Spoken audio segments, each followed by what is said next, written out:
Hey photographers, welcome to the Bokeh Podcast. I'm your host, Nathan Holritz, and I'm here to help you build a sustainable photography business. That means improving your photo skills, building on your business knowledge, and honing your marketing abilities. But it also means helping you work more efficiently so you don't get burnt out in the long run. We do try to bring this show to you commercial free, so make sure to check out our sponsors, photographersedit.com and Miilu, Miilu.com. Photographers Edit is custom photo editing for the professional photographer, and Miilu is the simplest way to create and manage timelines and shot lists for the events you're photographing. Again, photographersedit.com and Miilu.com. All right, let's get into today's episode. All right, ladies and gentlemen, boys and girls, we are back for another Bokeh Podcast episode. And I was telling my guest, Milton Jackson, that I wish we had hit the record button earlier because we already hit some really great conversation. But thanks for hanging out with me today, Milton. Hey, no problem, Nathan. And just to give a little bit of an introduction to our listeners who may not know you, will you explain briefly how you're related to the photography industry, the businesses that you've been involved in? Yeah, so I became a photographer in 2013. You know, I had a friend of mine. I was always interested in photography. At the time, I was working at ESPN, and a friend of mine who was the sort of head of digital photography at the time was like, "Oh, you know, I can show you how to shoot." And so, you know, I've been hooked ever since. Started Milton Jackson Photography in 2014, and mainly focused on like small events. Portraits and headshots, you know, really small weddings. I have like an affinity for family stuff. Okay. Not like shooting kids or anything like that. That is not my wheelhouse. I give it to a lot of people who can shoot kids and all that. But I like, you know, like family, like 60th birthday parties and events like that. Like I just really, really love those types of celebrations. Yeah. So, you know, I was able to sort of combine, you know, my love for like hanging out with people and celebrating their milestones with like shooting them and capturing those moments. So, you know, a lot of what I did was heavily focused on sort of like small weddings and, you know, ceremonial events. So, you know, haven't really shot a lot recently, but, you know, still sort of hooked to the camera. If I had my video on, you see all my gear in behind me. Yeah. I've been so torn about the video thing, but it feels a bit unsociable on my part to be like, no, we're only going to do audio. We actually experimented with video for a little while before the podcast, just to have another stream of content or type of content to push out. But everybody's internet connection is so inconsistent. And we ran into issues where that would affect the audio. And so I was like, you know what, let's focus on the audio. We'll keep it simple. Nonetheless, you're a photographer. That's your background. You have that experience. But you talked about how you've not been shooting as much. You were telling me your focus has been largely on PicSpotr. So just briefly introduce that brand, if you will. And that'll actually set us up for my first question about brand position. Yeah. So with PicSpotr, you know, we created PicSpotr. You know, I had the idea in concept, you know, back in 2014 after I started shooting. But, you know, the idea is really to build a platform where photographers can build and grow their business. And, you know, the idea is focused on empowerment. And so, you know, your first question was really focused on like, you know, what's our brand position?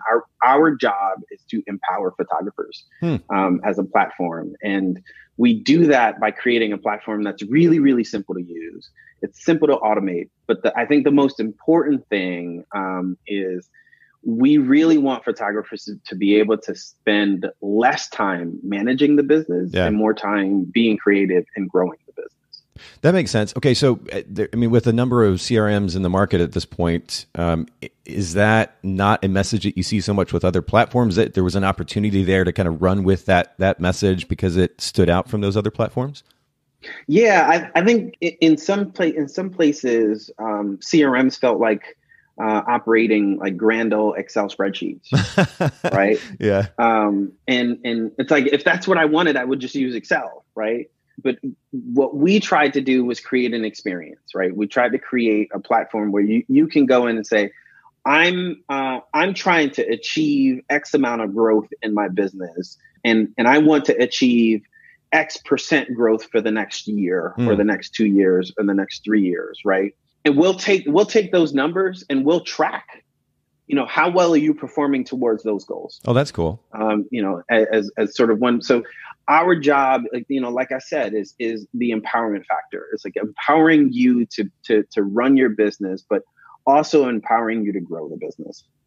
Man, I actually really love that. And I don't know of any of the other CRMs that are actually focused on that. I know that plenty of the CRMs will help you track numbers, but the idea of encouraging a photographer to set a goal and help them track progress toward that goal, that's actually really huge, because you and I were actually talking about the idea of a big picture view before we started recording. This is a topic that I've spoken endlessly on here on the podcast. It's so important to have big picture long-term goals that drive what we do.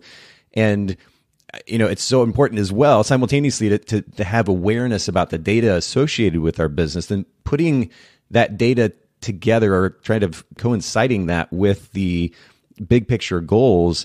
That connection may not come naturally to a lot of photographers. You're actually enabling them to do that. That sounds incredible. Yeah. It's a great opportunity for us to sort of differentiate ourselves in the market. Yeah.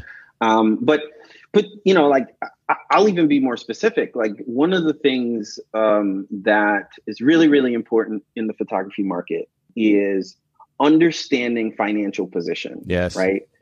Understanding financial position. And it is, where am I spending my money? Yep. Where am I generating revenue? And am I making more money from boudoir? Or am I making more money from wedding? Yeah. Being able to look at that data and say, you know what, like, I might taper down, the portrait sessions that I'm doing because I'm making more money from the wedding. Yep. Having the data to support that type of decision making is what we're trying to do. That's huge, man. We're very much on the same page. It was funny. I was just interviewed for a podcast not very long ago. I was speaking about this very thing, and we've certainly touched on this in the podcast before as well. One of the where I suffered the most as a photographer, and I started back in 2001 and shot in about 2012 or so. But my business, fortunately, did really well. We generated incredible revenue. The problem was I didn't know how to manage the money, so I didn't do that very well. And then I also didn't know how the significance of data, utilizing data for the sake of my business to make intelligent decisions for my business, like you're describing here.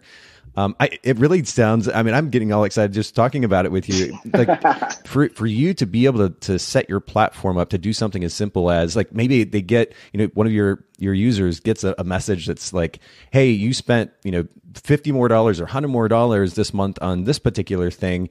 Your goal is to get here. You would be this much closer if you hadn't spent that money. Just little notifications like that help them think proactively about their income and expenses and how that relates to the big picture goal. It seems like there's a massive opportunity there, and I'm really stoked for you. That's cool. Yeah. It's been great for us. Cool. Well, we'll keep going, because I know we have a lot to talk about. But and actually, this leads me to what is normally my second question. It has to do with customer experience. So you bring experience as a business owner, as a photographer, but also as somebody who owns a platform that is working with creatives. What has been one of the most important lessons that you've learned about creating a good customer experience through this all? Yeah. So, one of the great things about, my professional experience, I've worked in photography, I've worked in design, I've worked in tech. And so this idea of like customer experience is really, really like important. There's one thing that comes to mind. Growth is a reflection of your ability to make every customer feel like they're your only customer. Right. Yeah. And we know the photography industry is all about referrals. Yeah. The only way that people are willing to refer you is by them having a great customer experience, or by them having some sort of direct or indirect correlation, a friend of a friend of a friend who knows you or is familiar with your work. But it all revolves around, how do you make a singular customer feel? And how do you create an environment that keeps them coming back? And it's simple. You've got to get to know them. You've got to know who they are, where they work, the names of their children, the things that they like. So, like this whole idea of improving the customer experience, or, driving customer experience, is no different than making friends. How do you scale that? Because I think about, as a business owner, for example, one of the main reasons that I started Photographers Edit was to create even more freedom, more flexibility for myself as a business owner. And I know I could put 80 hours a week into the company, getting on the phone and talking with our customers nonstop for that very purpose. And I love that idea. At the same time, I don't want to get burnt out as a business owner. I start a business for the sake of freedom and flexibility. So how do you scale that effort to create a personalized customer experience while also not getting burnt out in the process? So I used Zapier when I was running Milton Jackson photography on a day-to-day basis. I used Zapier. And so a lead would come in from my contact form, for whether it was a wedding or whatever. And Zapier would reply to that lead, send an email, and then that email would be like a link to a questionnaire, for example. And the questionnaire would say, what's your name? If it's a wedding, like what's the groom's name, or what's the bride's name, or what's your partner's name? And then you go like, how big is the family? Can you provide the names of the family? And then after that, when you're doing that initial screening call with the client, it's, how's your mom doing? Her name is Angela, right? So it all just sort of becomes like an organic part of the process. Okay. And it doesn't require you to do a lot of sort of like personal digging where you're like on the phone with them for like 1,000 hours trying to figure out all that. There are ways in order to really have like organic conversations in sort of these, first meet, first talk sort of settings. Yeah. I mean, and it's interesting, we do have so many tools that enable us to, I guess, simplify and in some cases automate that process of better creating a customer experience. I know it's always a challenge to figure out the balance between that automation and then the personalization and because we do have to scale. I mean, that's just the reality of it. Absolutely. But it's so true that we need to utilize tools that enable us to input or to create automation in our businesses for the sake of better managing our time. And I know that balance is going to look different for everybody, but it's good food for thought. It's a good reminder too for all of us. Let's actually talk about time though, that very thing that we were just discussing. You mentioned the significance of family to me before we started recording today. You've since mentioned it again. You like photographing families. I'm actually looking at a picture of your family. It looks like from back around Christmas time that you have on your Facebook page. Lovely image. Talk to me before we talk about time management. Talk to me about the significance of family to you. What is it that drives that in your mind? Why is it so important to you? My father was a central figure in both his family and my mom's family. He spent a lot of time ensuring that there was a connection, between him, his siblings, his uncles, aunts, and parents. And then instilling in us, me, my brothers, and my sister, instilling in us like this idea that family is everything, right? And so we've got a big family, right? I've got a ton of cousins. Okay. And we all get together once a year. We typically get together once a year, and it would be this big like blowout family cookout at my mom's house. Yeah. That cookout expanded from like immediate family to family and friends. And, any given year you'd have 150 people sitting in my parents' backyard. Wow. And so this idea of like family and spending time and celebrating family and celebrating milestones has just really become like a part of who I am. Yeah. And so like, we try to celebrate every birthday, because every birthday is significant. Yeah. Right. Yeah. So, that's my foundation essentially. Yeah. Instilled in you because of your dad. That's really cool. I just love opportunity to connect with family. Like when we do bigger family get-togethers for holidays or otherwise, and somebody's missing, even if I have 3 younger brothers, even if it's just one of my brothers and his significant other, whoever it might be, it feels like I'm missing out. Like I want to connect with everybody and as many people as we can. Let's just all get together and hang out. So I get that significance of connection. And it's something certainly that I want for in my life on an ongoing basis too. I just feel better for it. But when it comes to being able to manage your time as a business owner for the sake of then giving that time to family, what have you learned about that juggling act, if you will? Is there a particular principle that's made a difference for you? I'll share one that my wife probably doesn't agree with. Okay. You've got to figure out how to time box. Okay. Like you've got to, and the way to do that, and, like I learned this through like my experiences in the corporate world. The way to do that is by defining SMART goals. And I don't mean like SMART, like, oh, I've got to create some intelligent goals. I mean, like the acronym SMART. You've got to create specific, measurable, achievable, realistic, timely goals. And the way to do that, you gotta spend time every single day saying, what am I going to achieve today? And if it's something that you can't achieve in that one day, like break it up into two, make it achievable, make it measurable, make it realistic. The key part is realistic, right? And if at the end of the day, you look at your list and like, oh, I didn't get to that one, or I didn't get to this next one, then you knew that your list wasn't realistic in the first place. So you've got to understand how much time you have. Yeah. And then also learn how much time it takes to get things done, and then define your days based on that. Yeah. It's funny you mentioned realistic, because I have a tendency of setting way bigger goals than I can realistically or sustainably achieve. And so that really is important. And the funny thing about setting realistic goals, or even less than realistic goals, if you will, is that the sense of accomplishment when you're able to check that thing off the list is really encouraging, and it tends to push you. So if we keep those goals realistic, it'll help that sustainable effort toward continued progress or consistent progress. The SMART acronym, specific, measurable, is it actionable, or what's the A? Achievable. Achievable. Okay. Achievable.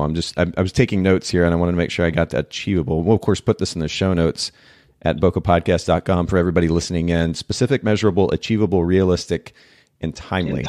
That's good. Yeah. That's really, really good. Okay. So another element of time management, outsourcing, delegation. This is something we talk about a lot here on the podcast. And naturally, I'm a bit biased because I own an editing company, but I think when it comes to time management, delegation, whatever it might be, editing, album design, admin work, etc., helps us be able to create more space and time in our lives. Is this something that you've experimented with? What's your experience been like?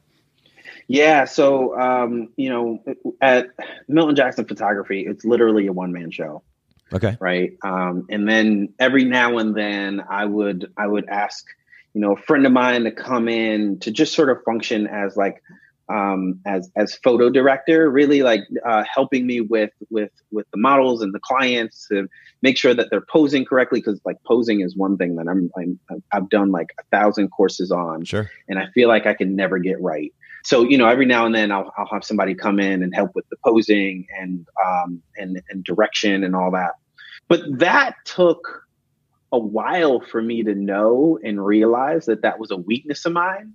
And so, my mentality about outsourcing is like, what are the things that you're not really good at, or what are the things that you're good at but feel like you can gain some efficiencies of scale by delegating or outsourcing somewhere else. The thing about like me being in the photography industry that I realized was I needed to spend time with the clients. Yep. And understanding what they wanted, understanding what their vision was. And granted, this is every photographer, right? But the more time I spent culling images, doing like pre-edits before I sent them off, touching things up before the initial previews, I realized it was just a lot of wasted time. And after a while, like I actually started outsourcing some of my editing. And granted, I'm doing small events, so I'm probably taking like 500 to 600 or 700 photos, for some of these. I'm deleting a lot on camera because I have that kind of opportunity in those small settings, so I ended up outsourcing some of the editing simply because I wanted to spend time with the clients and not so much spend time like banging away at the keyboard or my tablet. That makes sense. I mean, first of all, delegation, outsourcing, again, whether it's editing, album design, admin work, accounting, whatever it might be, it frees us up to focus on the things that will actually grow our business relationships with our clients. And what I would hope for most people listening in is an obvious idea that is not just an idea, something actionable that we can do that will actually help make a difference in the growth of our business over the long run. So there's a significant benefit there in delegation. The other thing that you mentioned, though, and we've actually used this word more than once in our conversation today, scalability. It almost sounds like a corporate word, probably to a lot of photographers, but it actually carries significance in the context of a sole proprietorship too. Can you explain from your perspective why it's significant? Yeah. So in a lot of cases, we think about the photography industry as what we classify as lifestyle businesses, right? Okay. In corporate speak, what that means is you've got a company that is owned by one person, that is managed by one person, can be grown to, 4, 5, 6, or 7 different people working there. But ultimately, you're doing that job because it's something you love, it's something you're passionate about, and it's something that will generate you a fair amount of revenue. But it's not necessarily going to scale, right? Like it's not going to scale to $1 million annually or $2 million annually.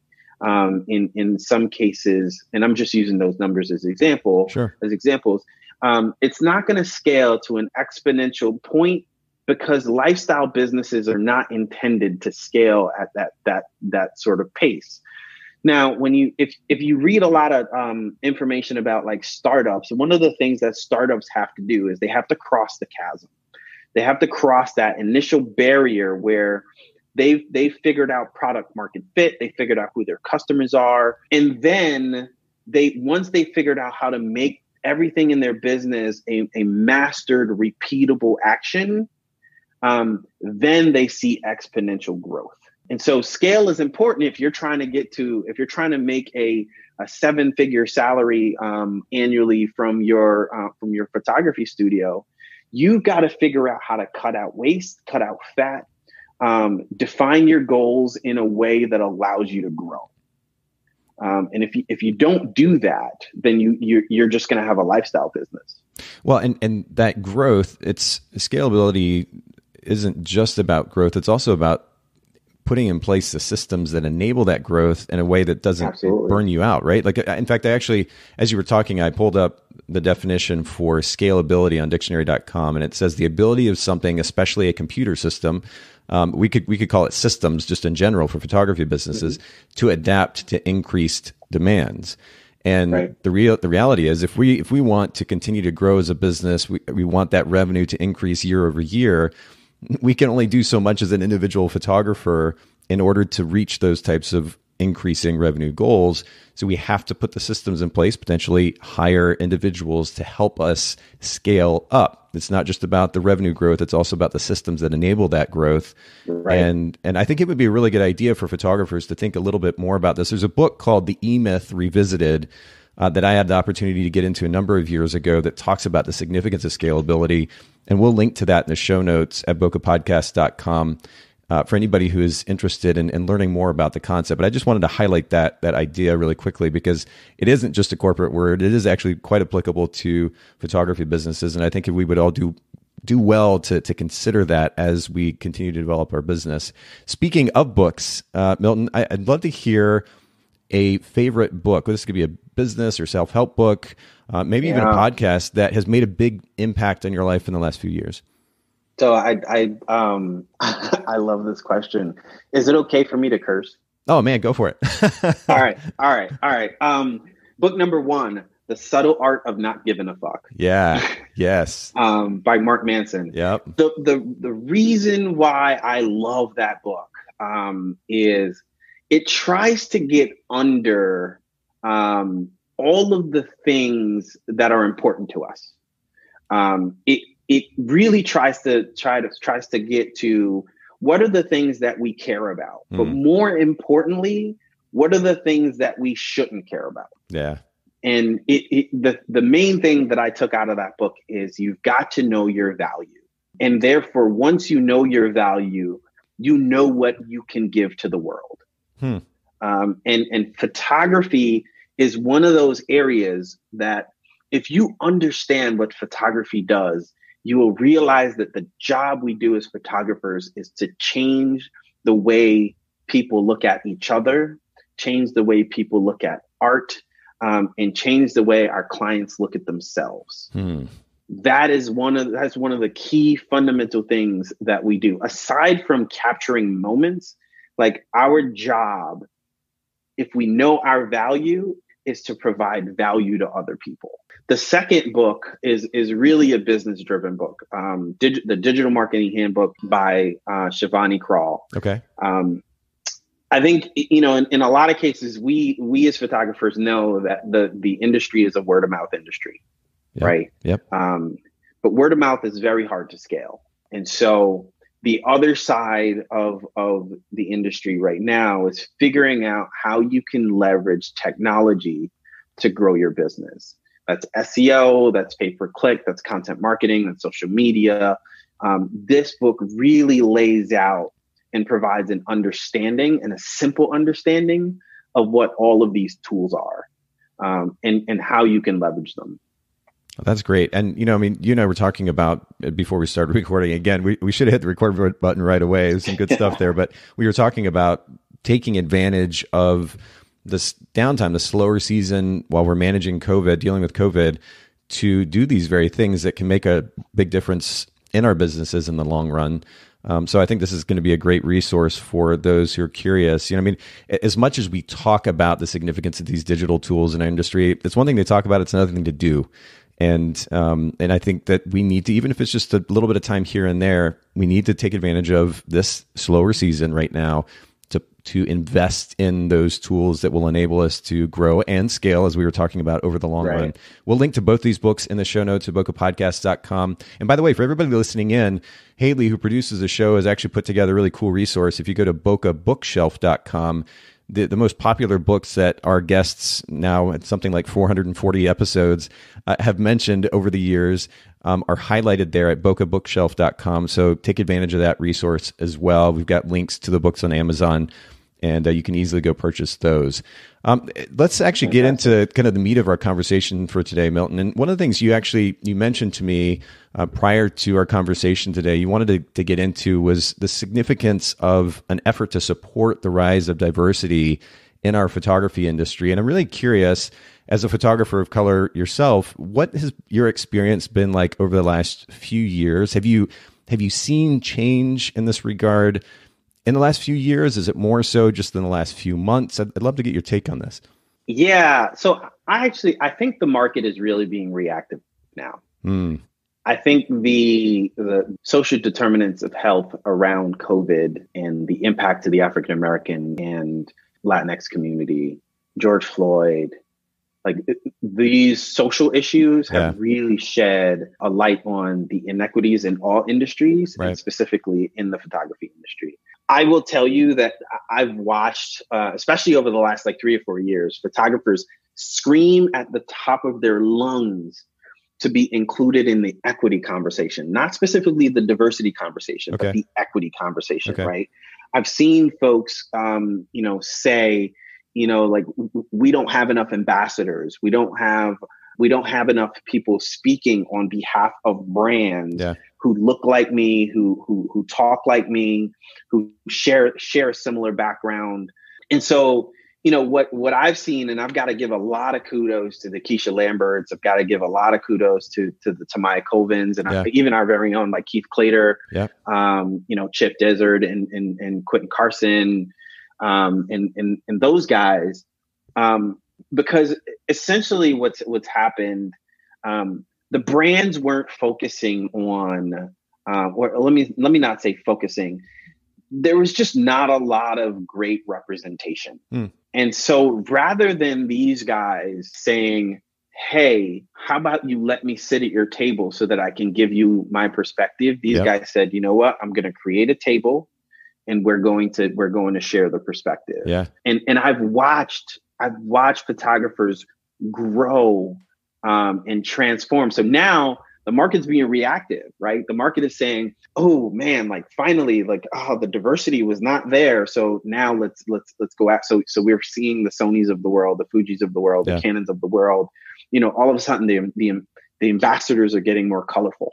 Sure. Which is amazing, right? It's good, but I have to ask you, does it feel kind of, maybe this is a harsh word, but does it feel kind of gross at the same time? Because I was even, and obviously I'm a white dude, but I was even kind of put off by a lot of the stuff that I was seeing in social media, because as you put it, it was very reactive.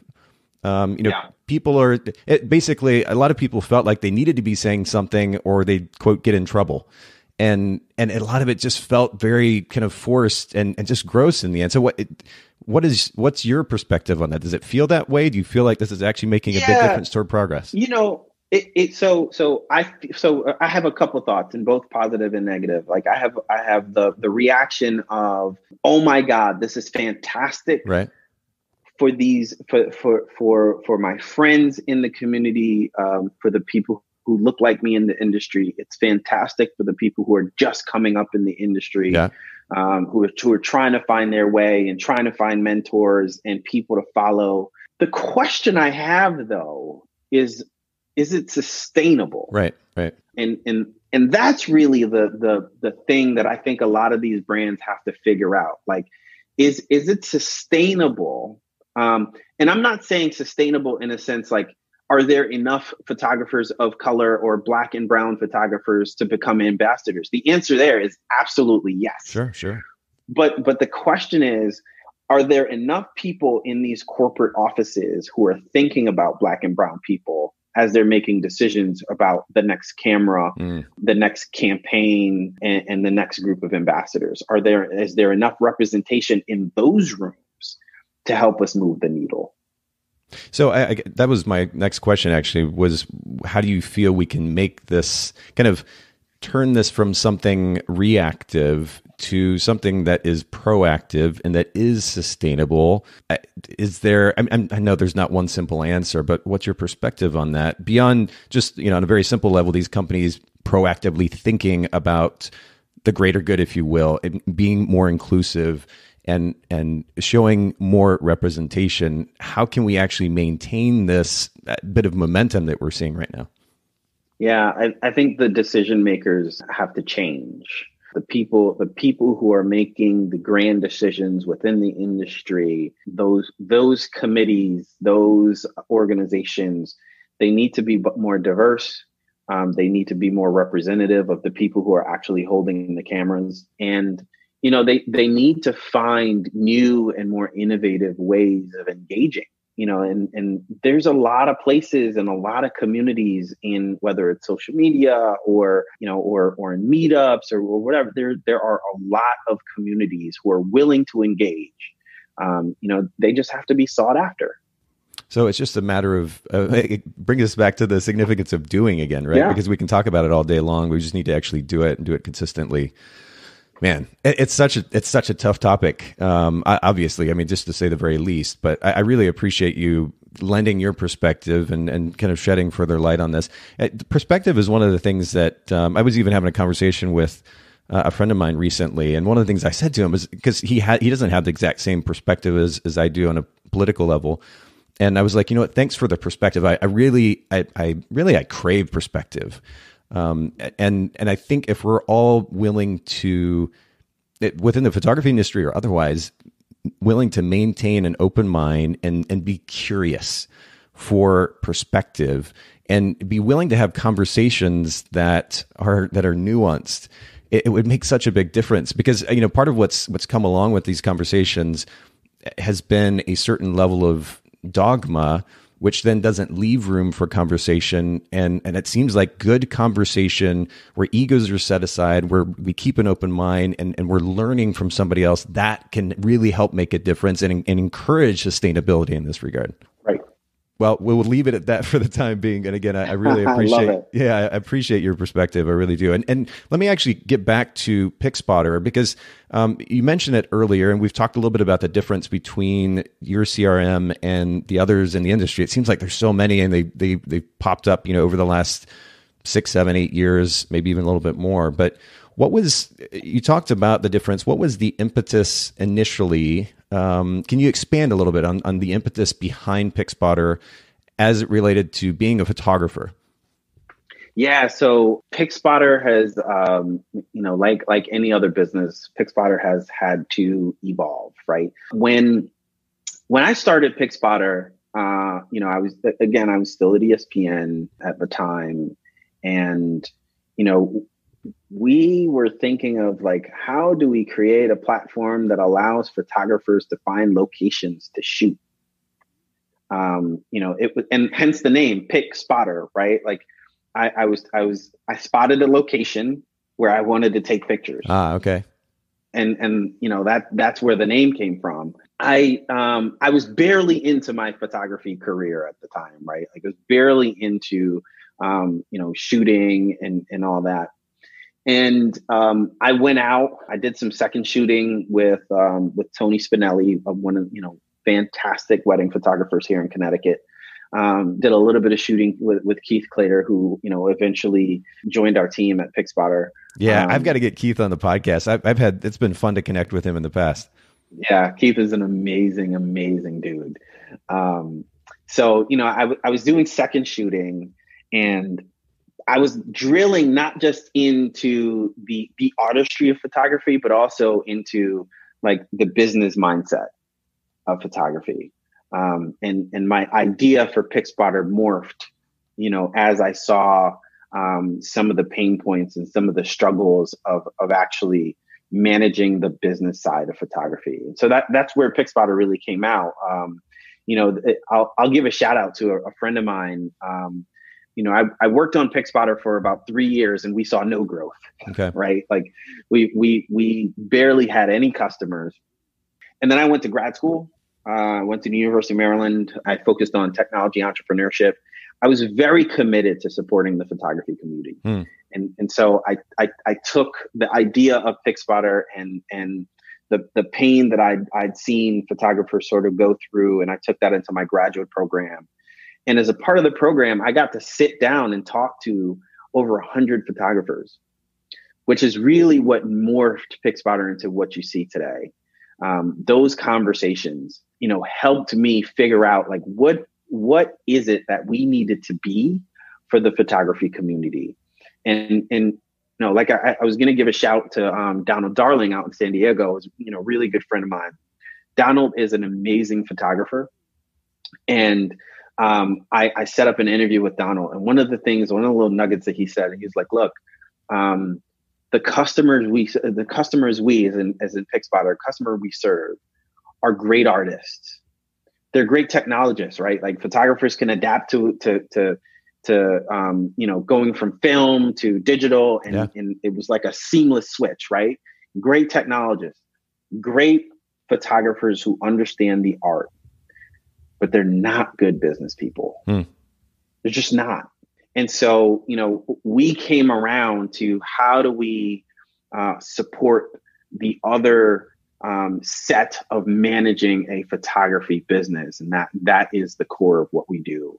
And we've really evolved over the course of the last 5 years to something that photographers really, really enjoy working in. That's cool. And again, I'm thinking back to our conversation earlier about helping photographers think from that big picture level and how to set the goals and how to work toward those goals on a practical level. I'm really stoked to support your effort in that regard moving forward. And again, I said this to you off air, but I'd love to do so. So you just keep me posted, and we'll try to help get the word out, because I think helping photographers who are, as you pointed out, artists, also think as business people, because this concept of art and business doesn't have to be mutually exclusive. The cool thing is, if we develop a strong business, it gives us the freedom to focus on our art.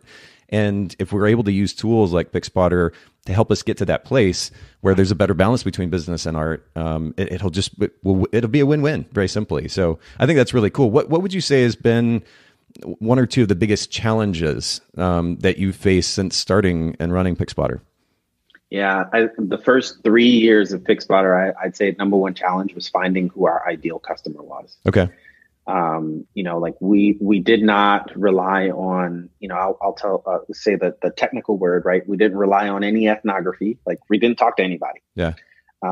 We just made it up and hoped that it was the right thing, which sounds like every other failed startup in the world, right? The second thing is, I talked about this a little earlier. Know your value, charge your value. For a very long time, we charged like $9.99, and funny enough, the cheaper the platform was, the less people signed up. There's this. I had a conversation with a photographer while I was doing my interviews, and one photographer said, "Hey, if it's $9.99, it's got to be shit." Wow. Did that just totally throw you off in the moment? It has sat with me ever since. And, we recently, we made a price change, at late last year. Yeah. And funny enough, it has really improved our growth. So know your value. Right. And I have to jump in here because that is such a great example of what I was talking about earlier, where like, had you not set your ego aside and been open to that perspective, you could have continued to be in that place where you're not signing people up. You're like, you know what? Oh, I need to think about this. What does this actually mean? How does it relate to my business model and what my goals are? You make the change and you see the growth. That's really cool. Yeah. I think there's, the thing that we really struggled with, was, like, how do we, figure out like the ideal person that's going to use our platform? Similar, like one of the things that photographers struggle with all the time is like, who is my customer? What is their monetary bracket? Well, if you continue to worry about the monetary bracket, all you do is you'll look at IBIS World, you'll Google search, online all day. Find 10 of your past clients, get on the phone and say, hey, we did a shoot, you bought some images, you bought some prints, like what was in it for you? Right? And start taking the consistent themes that you hear from those conversations and using that as a part of your marketing. Yeah, that makes sense because, and I know the context of this conversation will vary from business model to business model, and it may, in fact, it'll likely look different for a lot of photographers selling to their clients versus businesses like Photographers Edit or PicSpotr selling to photographers. But it's the financial bracket within which your potential customer sits. That certainly can be an element of marketing efforts, but a lot of it has to do with the conversations that they're having, the language that they're speaking, and learning what that is and speaking to that really can make a big difference. For example, we at Photographers Edit, one of the things that we tried to do was communicate the value of outsourcing editing with numbers. And, as we've already discussed, a lot of, not most photographers just aren't numbers people. That's not what they're drawn to. And the idea that we were using math to try to sell Photographers Edit just didn't make a lot of sense. And we switched from that to a more emotionally focused message. Let's talk about what it is that is emotionally compelling to a photographer, how their business is impacting them, and how we can, as a result, help them. For example, time is obviously one of the biggest, problems when it comes to managing editing. So let's speak to time and the time that they're spending editing. How is that taking away from their family and from their friends and from being able to actually grow their business? This makes a lot more sense than trying to use math to speak to photographers who just aren't into math, right? Right. I'll tell you this, like one of the top challenges for us, and we were using a very like math-based approach to try to solve this, and then realized that we were totally wrong. Allowing people the opportunity to get set up in our platform was probably one of the hardest things for us to figure out. And I'll tell you, we still haven't figured it out 100%. And, I always say like CRMs are like relationships, right? If you don't invest in the relationship up front, it just won't last. Yeah. Right. And so we've had to, we were looking at the analytics, we were looking at like drop-off rates, we were trying to figure out like where in the funnel people are getting lost. That's all data and analytics, right? But then we just spoke to a couple of people and they're like, I just want you to give me a checklist. like just tell me what to do first. Yeah. And so, that's one of the capabilities we're working on right now is just giving people a quick checklist. Like here's what you do to get set up. And we'll see how that works. But the theme is consistent there. I mean, you pointed out the significance of conversation earlier, what you can learn from that, having conversation with your clients or potential clients to understand their actual needs, not the ones that we're projecting on them, but their actual needs and interests can enable us to be able to better configure our business model to support those needs or ultimately serve those needs, and we'll be in a much better place for it. That's a really great reminder. You talked a little bit about challenges. Let's kind of close out with important lessons, because I always love to leave our listeners with practical takeaways, things that they can go do in their business. So what are the 3 most important lessons you've learned since getting into the photo industry as a photographer and then starting Picspotr? Yeah, I'll start with this one. It'll sound like a little bit of a platitude, but I'll tell a little bit of story behind it. Yeah. Be who you are, and don't hide it. Okay. Embrace it, right? And here's a little story behind it. For the first, I would say, 4 years of Picspodr's existence, we did not have a single photo of our leaders on our website. Huh. There was not me, there was not Keith, there was not Chris, there was not none of the leaders of Picspotr were on our website. And ironically, that actually impacted the perception in the market and our growth. We recently made the decision that we were going to be out in bold about the fact that we were a Black-owned small business. And since we made that declaration, it's amazing the flip and the perception of what we are able to do and command in the market. We're able to be more outward about our Blackness, which is it's kind of ironic, right? But at the same time, we can say like, hey, we tailor a lot of our marketing to show representation. Yeah. Right. So a lot of the images that we choose are Black photographers or Latinx photographers or LGBT QA photographers, right? Like if you look at our history of marketing, there has been a prevalence of people of color.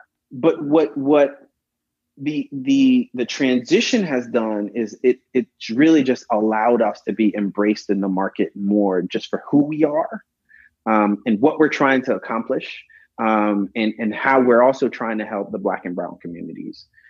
If you think historically, disenfranchisement has happened typically on the financial level. So, we're taking a lot of those themes and trying to move them into what we're building in Picspotr. And maybe this is rhetorical in nature, but what was the fear of putting yourself out there as a photographer of color who's started a company, who's offering a service to the industry? Were you afraid that was going to affect your ability to get business? Absolutely. Man. Absolutely. And that's a part of the mindset, right? That's a part of the mindset that a lot of us in terms of like people of color, we wrestle with this idea of how much do we represent ourselves in order to grow our businesses. There's always sort of like a trepidation to say like, I'm a Black-owned business. But the minute you say that, it creates an element of freedom, and it's a moment of celebration. And what we've seen is the market has really adopted, or adapted to the fact that we've made that declaration, and it's been awesome for us. I mean, I'm so glad we put it out there about 3 months ago, and we've our traditional growth for like a 3-month period. We've seen about 160% growth in that time. My word. Wow. That's huge. It's crazy. It's so ridiculous is not even a great English for this, but it's just so ridiculous to me that we're still in a place where that even has to be a concern. I was listening to, I think it was on Joe Rogan's podcast the other day. He made an interesting point, which was, hopefully we'll get to a place and however many, I mean, hopefully the near future, but we look back and we're like, that behavior was just as ridiculous as like showing some type of deference to somebody because their hair is a particular color or their eyes are a particular color. Like the fact that we still create that distinction and behave on that distinction, that this person's a different color than me, and so I'm going to act, fill in the blank. It's just so ridiculous. We're in 2020 where we have all the technology in the world. We made progress in all these other realms, and yet this is still an issue that we're dealing with. It just seems it's so ridiculous. But nonetheless, I'm stoked that you've seen growth as a result of, as you were saying, being who you are, not being afraid to put that out there. I think that's really, really cool. And kudos to you for taking that kind of leadership too. I think that makes a big difference for the sake of our industry. Well, I have to admit, right? Like I've got to give it to Keith, I've got to give it to Trinetta, and I've got to give it to Chanel. I got to give it to my team for, ensuring that we had a safe space to talk about it, right? Of course, like we're all sort of people of color, and but we needed to have a very bold conversation within ourselves, and talk about like, what are the implications of us making this decision? How would the market react?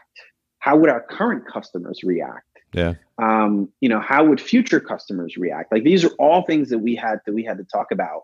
And in the end, we simply came around. There is no other way to go about what we're trying to do than to make sure. It's hard for us to say, hey, we're going to help you as a photographer, as a small business owner, as a creative. We're going to help you. But how can you trust someone that you don't know? And that was really the impetus is in order for us to really think about how we put trust into the market has to know who we are. Yeah. And again, though, I'm just thinking like, and then hopefully our market is progressive enough. It's 2020 for God's sake. Like let's grow up a little bit. And this idea that we would project or assume based on how somebody looks that they're going to be a business that we want to interact with or not is just, it's so backwards in its thought processes. I surely hope that we can get beyond this in the near future. But again, props to you for taking those steps. And shout out to Trinetta too, by the way. I haven't had the chance to chat with her in a while, but need to have her on the podcast too. She's such a great personality. Yeah. Oh yeah. Love her. We got a great team, man. I really celebrate the interactions that we have on a day-to-day basis. That's cool. We operate like a family. That's actually point 2. Yeah, go for it. Surround yourself with people who understand you and understand your values. And then, point 3 is be data driven. Yes. And constantly make the data a part of your everyday, routines and activities and operations as a photography business owner. The data will drive you to make decisions, and whether those decisions are to help you scale, to figure out what more to do or figure out what not to do, make sure that you're incorporating data. And a practical level, we already talked about how Picspotr does that kind of work for photographers, which I think is really, really cool. Just one or two other practical suggestions for photography business owners who are listening in, who, when they hear data-driven, again, they just kind of, their eyes glaze over and they're like, oh, that's corporate speak. We make it practical for photographers listening in. How can they be more data-driven? Can you give one or two specific examples? Yeah. So I'll tell you a little bit of a story. I use Picspotr for my own photography, right? Yeah. I went in there and I set a goal, and I'm going to hypothetically make it up. I wanted to make $100,000 a year with my photography. Again, I was shooting small weddings. I was shooting headshots. Weddings died off in the fall, and on the backside of the fall and the early winter. And so, I knew that in order for me to meet my $100,000 goal, that I needed to do something else. And so I looked at the types of shoot that I was shooting. I looked at the amount of money I was generating from those types of shoots. Yeah. And then I actually looked back at my client list and saw like I was making more money from corporate headshots than I was from personal headshots, like personal branding sessions. And so I shifted my fall and winter based marketing to focus heavily on corporate. And so, I would do like brand advertising on LinkedIn and all that. And that year, I will admit, I didn't hit my $100,000 goal. However, I did get close to it. Yeah. And so, like when you're looking at the data will tell you the story. And if you can figure out how to react to that data, then, you can leverage your SMART goals, right? Yep. Leverage your SMART goals so that they can become achievable. Well, again, I can't stress this enough. This is such an important reminder for everybody listening in. If you don't have a system in place that easily enables you to look at income and expenses and act on that information, QuickBooks isn't just for taxes, for paying taxes. It actually enables you to go in and look at the information, make decisions. And I say QuickBooks kind of more generically here because, again, we have a platform like PicSpotr that enables you to more intelligently, as a business owner, leverage the information and act on it. Make sure that you guys check out PicSpotr. But at the very least, I would encourage everybody listening in to make sure that you are utilizing a system that enables you to look at that information so you can be an intelligent business owner. And by the way, if you do that, you do that consistently, it also frees you up to focus on the art. If you are a self-proclaimed artist, that's great. Be that. But create a sustainable business in the meantime, one that is going to sustain your art, enable you to focus on your art. And you can do that by focusing on the data and utilizing tools to do so, like PicSpotr. Just to finish our conversation here, Milton, will you remind our listeners where they can find you and your company online, how they can follow what you guys are doing? Yeah, we're all over the place. We're on Facebook. You could check out our PicSpotr page. We also have a brand new community that we're working on called the Workshop for Photographers. That is the place, regardless of what CRM you're using, that is the place to have some real raw conversations about how to grow, how to scale, how to streamline your business. You can also check out our user community if you're a PicSpotr customer, and you can find us on Instagram. Cool. So PicSpotr, it's for everybody listening, it's PicSpotr.com. And then it's the same thing on Instagram. We'll link to these in the show notes. And then how can they learn more about the workshop community? Yeah. So, just hop on the workshop community on Facebook. Trinetta and Chanel, they run the platform. Okay. They are PicSpottr's customer success managers. So their role is to figure out how to grow, the photography business side, and how to help other people actually reach that milestone of success too. It doesn't have to be specifically for PicSpotr.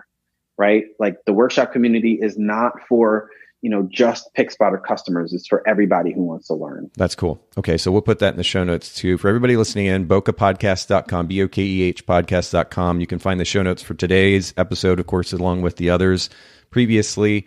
And Milton, this has been a great conversation. I really appreciate your insight, your perspective, and sharing your experience as well with all of our community today.